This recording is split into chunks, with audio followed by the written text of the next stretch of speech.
Hello दोस्तों, कैसे हैं आप लोग। करंट अफेयर्स टुडे का आज 63 एपिसोड आप लोगों के बीच लेके आया हूं, जिसमें आज का जो टॉपिक है वह है संवैधानिक या प्रशासनिक घटनाक्रम से निर्वाचन आयुक्त की नियुक्ति।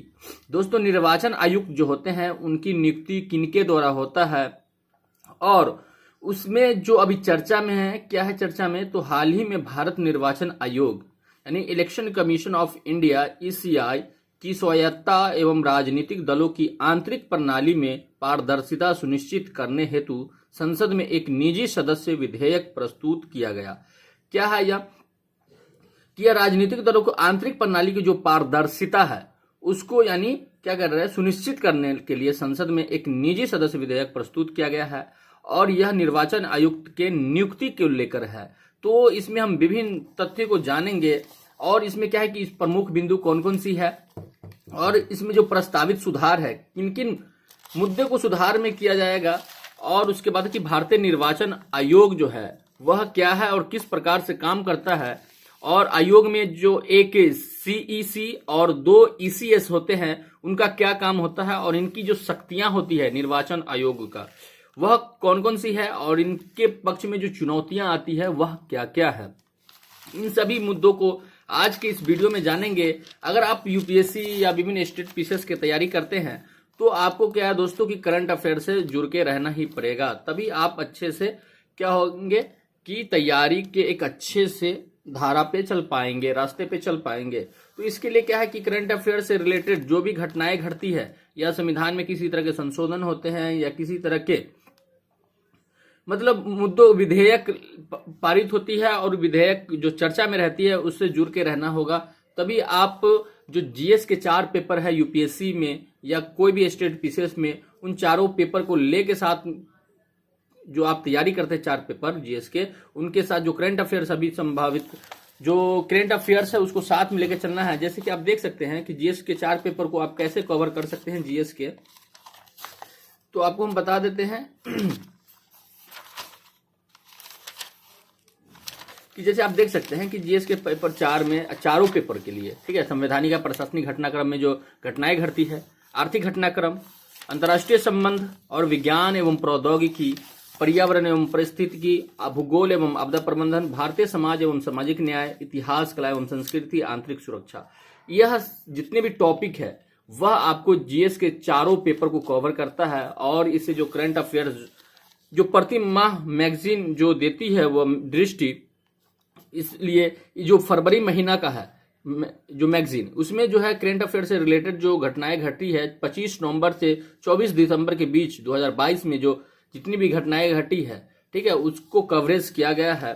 तो हर एक टॉपिक को हम यूट्यूब पे अपलोड करते हैं, तो अगर आप चैनल पे नए हैं तो चैनल को सब्सक्राइब कर ले और बेल आइकन को ऑल करके प्रेस कर ले, जिससे मेरे आने वाली जितनी भी वीडियो होगी आप तक पहले पहुंच जाएगा। तो दोस्तों ये है कि आज देखते हैं कि इस टॉपिक को और बेहतर तरीके से समझने के लिए इससे जो संभावित प्रश्न है उसको देख लेंगे तो इस टॉपिक को समझना और आसानी हो जाएगा। तो ये एक मजबूत लोकतांत्रिक व्यवस्था को बनाए रखने हेतु संविधान के तहत भारत के निर्वाचन आयोग की दी गई शक्तियों का उल्लेख करते हुए निर्वाचन आयोग में सुधार की आवश्यकता और इससे जुड़े प्रयासों पर चर्चा कीजिए। तो इस तरह के मुद्दों के लिए ये संभावित प्रश्न हैं। तो अब देखते हैं टॉपिक को। तो इसमें जो प्रमुख बिंदु है वह है कि ध्यातव्य है कि यानी ध्यान देने योग्य है कि यह विधेयक ऐसे समय में आया है जब हाल ही में उच्चतम न्यायालय ने मुख्य निर्वाचन आयुक्त ओसीईसी की नियुक्ति में जल्दबाजी पर प्रश्न उठाया था।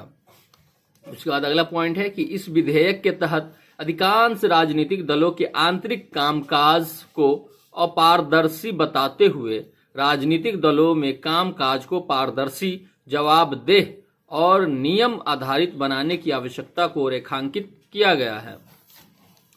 उसके बाद है कि प्रस्तावित सुधार क्या है, तो जिसमें क्या है कि चुनाव आयोग की स्वायत्तता, संविधान जो संशोधन अधिनियम 2022 नामक इस विधेयक के तहत चुनाव आयुक्तों की नियुक्ति प्रक्रिया को पारदर्शी बनाने का प्रयास किया गया है। जैसे कि अभी के समय में क्या होता है या पिछले जो मतलब पीछे और अब तक क्या हुआ है कि जब निर्वाचन आयोग में जो मतलब मुख्य निर्वाचन आयुक्त होते हैं, उनके जो निर्वाचन किया जाता है वह अपारदर्शी होते हैं। वह कैसे होता है यह लोगों तक नहीं पहुंच पाता है। तो इसी के लिए क्या है कि पारदर्शी बनाने के लिए यह विधेयक लाया गया है। उसके बाद है नियुक्ति। इसके तहत मुख्य निर्वाचन आयुक्त सहित चुनाव आयोग के अन्य सदस्यों की नियुक्ति के लिए एक पैनल के गठन का प्रस्ताव किया गया है। उसके बाद है इस पैनल में प्रधानमंत्री, केंद्रीय गृह मंत्री, लोकसभा के नेता प्रतिपक्ष या सदन के नेता, राज्यसभा के नेता प्रतिपक्ष या सदन के नेता, भारत के मुख्य न्यायाधीश और सर्वोच्च न्यायालय के 2 वरिष्ठतम न्यायाधीश को शामिल करने का प्रस्ताव किया गया है। और वो जो पैनल बनाया गया है निर्वाचन आयुक्त की नियुक्ति के लिए, उस पैनल में कौन कौन से लोग आते हैं आपको बता दिए कि इन पदों पर जो लोग हैं वो उनकी नियुक्ति के लिए शामिल होते हैं। उसके बाद देखते हैं कि इसके कार्यकाल क्या है। तो इसके तहत मुख्य निर्वाचन आयुक्त और चुनाव आयुक्तों के कार्यकाल को उनकी संबंधित नियुक्तियों की तारीख से 6 वर्ष की निश्चित अवधि के लिए निर्धारित करने तथा क्षेत्रीय आयुक्तों के लिए इसे 3 वर्ष की निश्चित अवधि करने का प्रस्ताव किया गया है। अगला पॉइंट है कि साथ ही निर्वाचन आयुक्तों को उनके पद से हटाए जाने की प्रक्रिया एवं शर्तों को उच्चतम न्यायालय के न्यायाधीशों के लिए निर्धारित प्रक्रिया के समान ही रखा जाना चाहिए। उसके बाद अगला है कि अन्य सुधार क्या हुए हैं। तो इस विधेयक के तहत यह भी प्रस्ताव किया गया है कि सेवानिवृत्ति जो सेवा से उपरांत जो होते हैं यानी सेवा प्राप्त जो होते हैं सेवा के बाद निर्वाचन आयुक्तों को भारत सरकार, राज्य सरकार या भारतीय संविधान के तहत किसी भी पद पर पुनर्नियुक्त के लिए पात्र नहीं माना जाना चाहिए। और जो मुख्य निर्वाचन आयुक्त से जो उसको सेवानिवृत्त किए जाते हैं उसके बाद वह किसी भारत के किसी भी पद के लिए यानी जितने भारत के सरकार या राज्य सरकार या भारतीय संविधान के किसी भी पद पे वह पुनर्नियुक्त नहीं किए जा सकते हैं। उसके बाद अगला पॉइंट है कि आंतरिक राजनीति क्या है इसके तहत। तो इस विधेयक के तहत भारतीय संविधान में एक नया अनुच्छेद 328A शामिल करने की मांग की गई है, जिसके माध्यम से निर्वाचन आयोग को पंजीकृत राजनीतिक दलों के संविधान के अनुसार उनके आंतरिक चुनावों को विनियमित करने, निगरानी करने और पर्यवेक्षण करने का अधिकार दिया जा सके, जब तक कि निर्वाचन आयोग द्वारा इस संदर्भ में एक आदर्श आंतरिक संहिता निर्धारित नहीं की जाती। उसके बाद अगला है कि इस विधेयक के तहत निर्वाचन आयोग को सभी पंजीकृत राजनीतिक दलों के आंतरिक कामकाज को विनियमित करने के लिए आवश्यक शक्ति प्रदान करने की मांग की गई है। उसके बाद आगे के जो पॉइंट है वो देखते हैं कि इसके तहत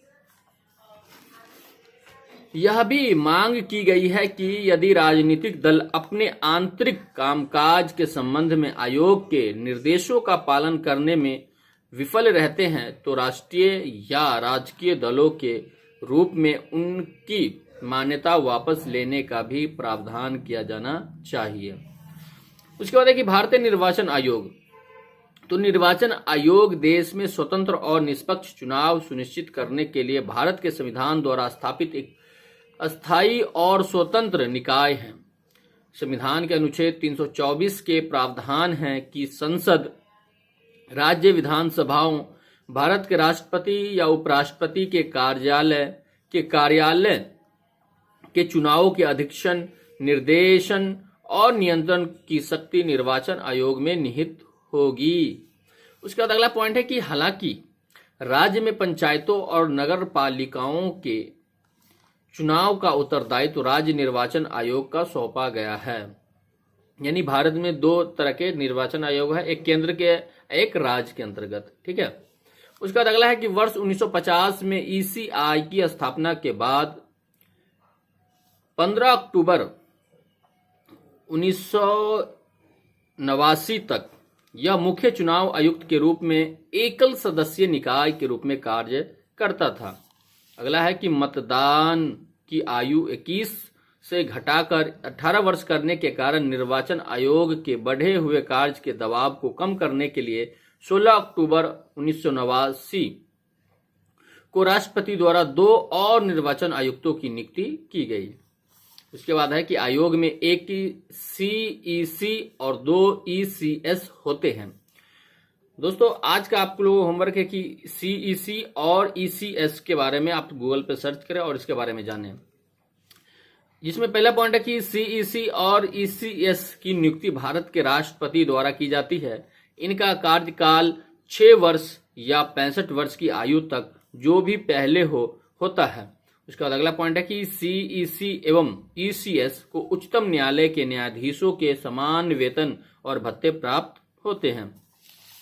अब इनकी शक्तियां क्या क्या है, तो शक्ति के बारे में देखते हैं कि संसद द्वारा पारित परिसीमन आयोग अधिनियम के आधार पर पूरे देश में चुनावी निर्वाचन क्षेत्रों के क्षेत्रीय सीमा का निर्धारण करना। जिसमें अगला पॉइंट है कि मतदाता सूची तैयार करना और समय समय पर संशोधित करना तथा सभी पात्र मतदाताओं को पंजीकृत करना। अगला पॉइंट है कि चुनाव के कार्यक्रम और तारीखों को अधिसूचित करना और नामांकन पत्रों की जांच करना। इसके बाद अगला पॉइंट है कि विभिन्न राजनीतिक दलों को मान्यता प्रदान करना तथा उन्हें चुनाव चिन्ह आवंटित करना। अगला पॉइंट है कि जरूरत पड़ने पर किसी भी निर्वाचन क्षेत्र में उपचुनाव कराना। राजनीतिक दलों और उम्मीदवारों के लिए चुनाव में आदर्श आचार संहिता जारी करना। अगला पॉइंट है कि संसद सदस्यों की सदस्यता को रद्द करने के संदर्भ में राष्ट्रपति को सलाह देना। तो ये जितनी भी शक्तियां हैं ये आप लोगों को पहले से ही पता होगा कि क्या क्या निर्वाचन आयुक्त का काम है और वो अपने काम के लिए किन किन शक्तियों का उपयोग करते हैं, वो आपको पहले से पता है। फिर भी आप एक लैंग्वेज के रूप में आप इसे देख सकते हैं और अच्छे से जान सकते हैं। उसके बाद है कि चुनौतियां क्या है, तो इनकी जो नियुक्ति है वर्तमान में निर्वाचन आयुक्त की नियुक्ति केंद्र सरकार द्वारा की जाती है। ऐसे में कई बार ECI की निष्पक्षता को लेकर भी प्रश्न उठते रहते हैं, क्योंकि जिसके केंद्र में सरकार है वो अपने आदमी को भी मतलब इलेक्शन कमीशन के जो मुख्य निर्वाचन आयुक्त है उसे चुन सकता है, जिससे क्या है चुनाव प्रक्रिया में कई सारे प्रॉब्लम हो सकते हैं। तो इसी वजह से इसके ऊपर सवाल भी उठाए गए हैं। अगला पॉइंट है कि गौरतलब है कि भारतीय संविधान के अनुच्छेद 324 के तहत निर्वाचन आयुक्त की नियुक्ति का उल्लेख किया गया है। हालांकि इनके तहत नियुक्तियों के लिए कोई प्रक्रिया निर्धारित नहीं करता है। उसके बाद अगला है कि उच्चतम न्यायालय के अनुसार अनुच्छेद 324 के माध्यम से निर्वाचन आयुक्त की नियुक्ति के संबंध में संसद द्वारा एक कानून बनाने की परिकल्पना की थी, जिसे पिछले 75 वर्षों में नहीं किया गया है। अगला है कि कार्यकाल, हाल के वर्षों में CEC का छोटा कार्यकाल निर्वाचन आयोग की कार्य प्रणाली में सुधार के लिए मार्ग में एक बड़ी बाधा बनकर उभरा है। अगला पॉइंट है कि गौरतलब है कि वर्ष 2004 में किसी भी मुख्य निर्वाचन आयुक्त ने अपने 6 वर्ष का कार्यकाल पूरा नहीं किया है। उसके बाद है कि अगला पॉइंट है कि स्वायत्तता का अभाव, वर्तमान में निर्वाचन आयोग अपनी वित्तीय जरूरतों के लिए भारत की संचित निधि की बजाय केंद्र सरकार पर निर्भर रहता है, जो कई मामलों में इसकी स्वायत्तता को प्रभावित कर सकता है। जो स्वतंत्रता है उसको वो प्रभावित कर सकता है, क्योंकि इनको क्या है आश्रित केंद्र सरकार पे है और केंद्र सरकार जिस तरह से चाहेगा इस तरह से इसे नचा सकता है। इस वजह से ये हमारे क्या है चुनौतियां हैं। उसके बाद है कि कार्यबल का अभाव, निर्वाचन आयोग के पास अपना स्टाफ नहीं है। ऐसे में प्रत्येक चुनाव के दौरान ECI को केंद्र और राज्य सरकारों के कर्मचारियों पर निर्भर रहना पड़ता है। आप देख सकते हैं कि जो जैसे हमारे गांव घर में ही क्या है कि उनके पास अपना स्टाफ नहीं होने की वजह से हमारे जो स्कूल के टीचर्स होते हैं उन्हें चुनाव में लगा दिए जाते हैं।